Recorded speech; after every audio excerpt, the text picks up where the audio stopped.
Bonsoir à tous, bienvenue dans le journal de Canal 32. Voici les titres de cette édition du vendredi 13 avril. Gros plan en premier lieu sur le parc d'attractions Nigloland.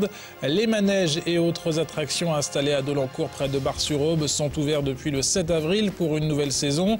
Nous verrons quelles sont les nouveautés et les objectifs du parc d'attractions Aubois en cette année 2012. Pas très loin de là, nous nous rendrons ensuite à Vendeuvre-sur-Barse pour une opération de sensibilisation à la sécurité dans les cars. 3 classes du collège ont participé à cet exercice baptisé « Sortir vite ». Il permet aux adolescents d'acquérir les bons réflexes en cas d'accident. Cette opération est portée notamment par le Conseil général de l'Aube. Et puis une visite au Sénard à Troyes où la nouvelle maison de quartier a été livrée la semaine dernière. Les habitants s'y rencontrent et y trouvent de quoi réaliser certains loisirs mais aussi certaines démarches administratives. Reportage donc au Sénard en fin de JT. Il a rouvert ses portes samedi dernier du côté de Dolencourt, près de Bar-sur-Aube. Le parc Nigloland fête en 2012 ses 25 ans, un anniversaire célébré avec de nouvelles attractions, mais aussi avec des ambitions revues à la hausse. Les propriétaires du parc d'attractions espèrent en effet encore accueillir cette saison plus de 500 000 visiteurs. Le reportage à Dolencourt de Jonathan Boisset avec Romain Rui.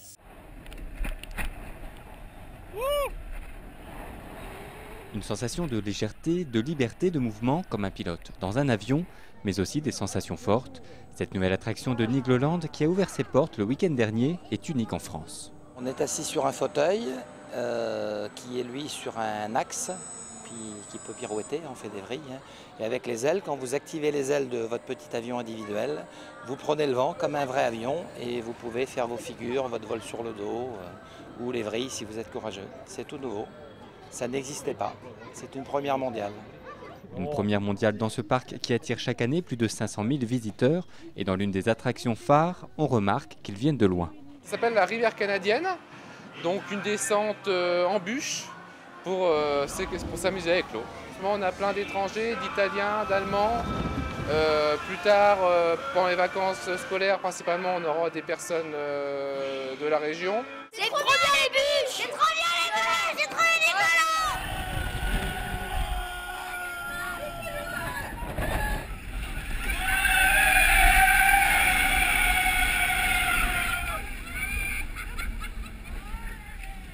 Une semaine après l'ouverture, le beau temps est de retour. La fréquentation avant les vacances est encore calme.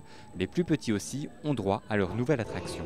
Un manège ancien de 1958 qui a été reconditionné et qui est un collector, avec en plus une collection de pompes à essence que l'on a rebaptisé la route de l'essence. Beaucoup de gens aiment bien venir, le prendre en photo. J'ai beaucoup de personnes qui prennent en photo l'attraction. Les gens me demandent, comme ils disent, ça rappelle un peu leur enfance, donc ils me demandent d'où ils viennent. De gros investissements dans le budget du parc qui augmente cette année le prix des billets d'entrée de 1 €. La TVA sur le billet d'entrée est passée de 5,5 à 7%. Et puis on a une hausse de TVA aussi à venir là, sur une partie de l'alimentaire. Donc on a un petit peu anticipé pour ne pas avoir à changer le prix en cours de saison. Et puis on a plus de personnel, on a beaucoup d'améliorations, de services. Donc effectivement on a augmenté d'1 € par entrée, mais ça se justifie largement. Qui reste dans le panorama des parcs d'attractions un des parcs les plus accessibles au niveau tarifaire. Le tarif adulte pour 2012 est fixé à 23,50 € et cette année le parc célèbre avec ses nouvelles attractions son 25e anniversaire. Au total c'est environ 300 saisonniers qui viennent y travailler et 50 salariés durant toute l'année qui permettent aux visiteurs de profiter d'une journée de détente et de sensations.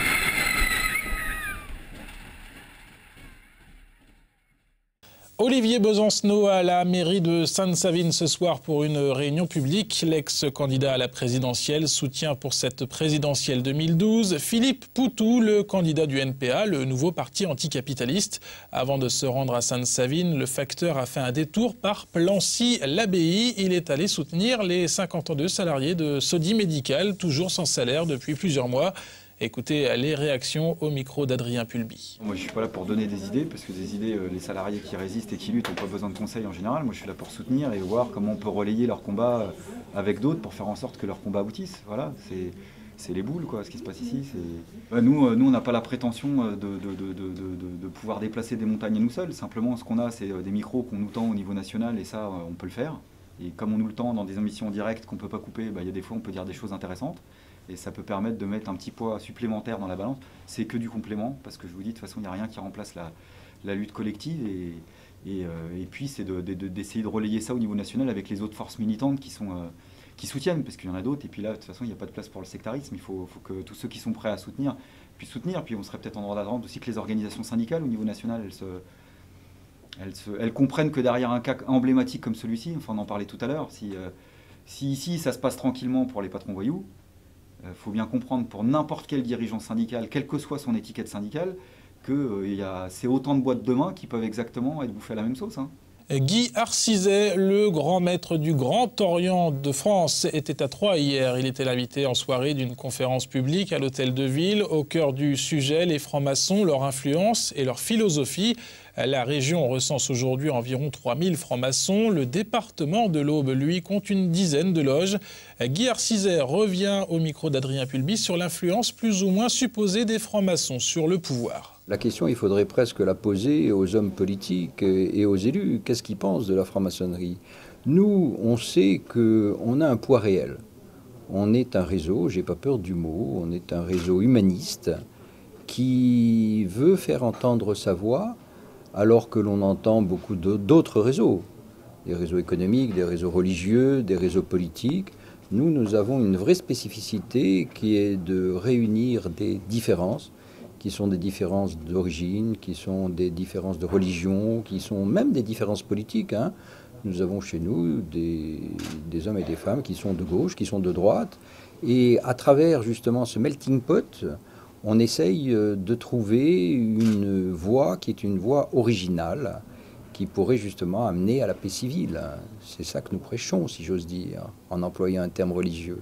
C'était il y a un mois, jour pour jour, un accident de bus belge faisait 28 victimes sur les routes suisses. La sécurité dans les cars, c'est un enjeu majeur selon le Conseil général de l'Aube. C'est dans cette optique que le département a relancé cette année son opération de sensibilisation des collégiens. Dans le cadre de la semaine de la sécurité routière, 450 élèves ont ainsi appris les bons réflexes en cas d'accident. Adrien Pulby a suivi au cours de leur formation des élèves de 6e du collège de Vendeuvre-sur-Barse. Son reportage.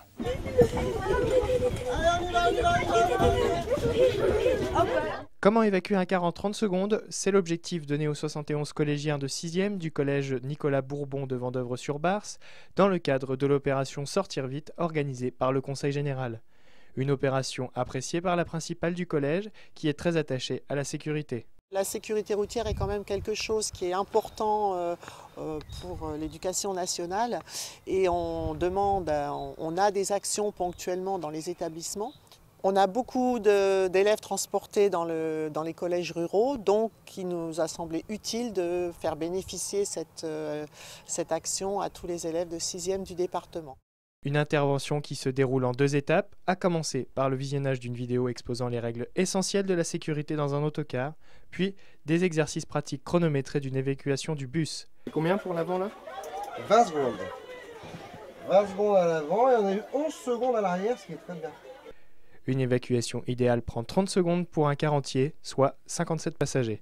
Un délai et des règles de sécurité que le Conseil général ne prend pas à la légère. On se rend compte, à travers le département, que beaucoup de monde sous-estime les dangers de la route, et notamment aux abords des points d'arrêt de car, et notamment aux abords des cars avec les traversées de chaussée. On doit évidemment rappeler à chaque fois aux enfants la façon dont ils doivent se comporter aux abords de la route, et rappeler également aux familles comment se comporter aux abords de la route. Donc c'est très intéressant de pouvoir leur montrer que le danger est bien réel, et de bien leur expliquer qu'il faut qu'ils restent attentifs. Rester attentif, c'est également la devise pour les chauffeurs des quelques 240 véhicules qui parcourent le département. Les conducteurs doivent obligatoirement suivre une formation continue avec, comme objectif principal, leur apporter des éléments de réponse pour savoir faire face à toutes les situations. Les conducteurs sont astreints à une formation réglementaire donc, qui se déroule tous les 5 ans, une formation de 35 heures. C'est leur démontrer que quand on est formé, on réagit mieux. Donc même si tout n'est jamais parfait, il y a toujours des impondérables, mais la réaction et du groupe et du conducteur, quand il a appris au moins une fois à le faire, ça se déroule toujours bien sur un événement, enfin mieux tout du moins sur un événement que s'il n'est pas préparé à ça. L'an dernier, l'opération a été montrée à plus de 1000 élèves dans le département. La prévention qui ne fait pas tout. 2 nouveaux accidents se sont produits aujourd'hui sur les routes du département. Le premier, impliquant une seule voiture, a fait 2 blessés à Neuville-sur-Seine vers 5h30 du matin. 2 heures plus tard, les secours sont intervenus à Saint-Par-les-Vaudes après une collision entre une voiture et une moto. Le motard de 25 ans a été transporté vers l'hôpital de Troyes. Il souffre de multiples fractures. On referme ce journal par un détour par le quartier des Sénardes à Troyes, où la maison de quartier est terminée et ouverte depuis une semaine maintenant. Le bâtiment a été pensé et créé selon les règles du développement durable, mais il redonne surtout du dynamisme à ce quartier en pleine rénovation urbaine. Les habitants s'y rencontrent et y trouvent de quoi réaliser certains loisirs, mais aussi certaines démarches administratives. Le point sur ce nouvel espace de vie dans le quartier avec Aurélie Juignet. La fête de quartier se prépare aux Sénardes. Elle n'a lieu que le 1er juillet, mais tous les bénévoles sont déjà à pied d'œuvre. La nouvelle maison de quartier, l'espace Sénardes, est devenue le lieu de ralliement. Il faut que les habitants, les partenaires trouvent un lieu pour venir travailler sur nos projets et faire des actions communes. 2 grandes salles sont désormais disponibles, une pour les activités du centre social ou des associations et une autre peut même être louée par les habitants.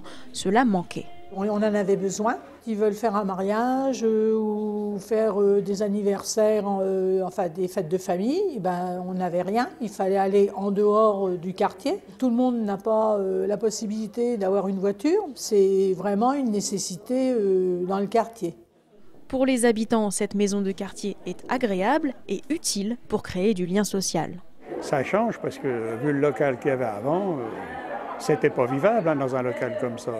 Que là, maintenant, au moins, il y a tout ce qu'il faut pour faire les activités, quoi. C'est sympathique de venir ici, de voir des personnes qu'on connaît pas. Ça fait du bien, on s'entend bien. Ça donne de rafraîcheur au quartier, ça donne de renouveler le quartier, ça donne des rencontres entre les voisins de toutes les nationalités. Aujourd'hui, les assistantes sociales et la protection maternelle et infantile sont installées sur place, ainsi que la permanence des élus du quartier et une mairie annexe. Un guichet unique permet donc de faire de nombreuses formalités sans sortir du quartier. On a tous les services que les gens peuvent rencontrer, peuvent avoir au centre-ville. On peut faire ses passeports, on peut faire ses cartes d'identité. Voilà, tout ce qu'on a à l'état civil de la mairie de Troyes. C'est déjà un plus là, pour le quartier qui n'avait pas ça. C'était une nécessité pour les habitants d'acquérir une si jolie maison. L'espace Sénardes propose de nombreuses activités pour les plus jeunes, mais pas seulement.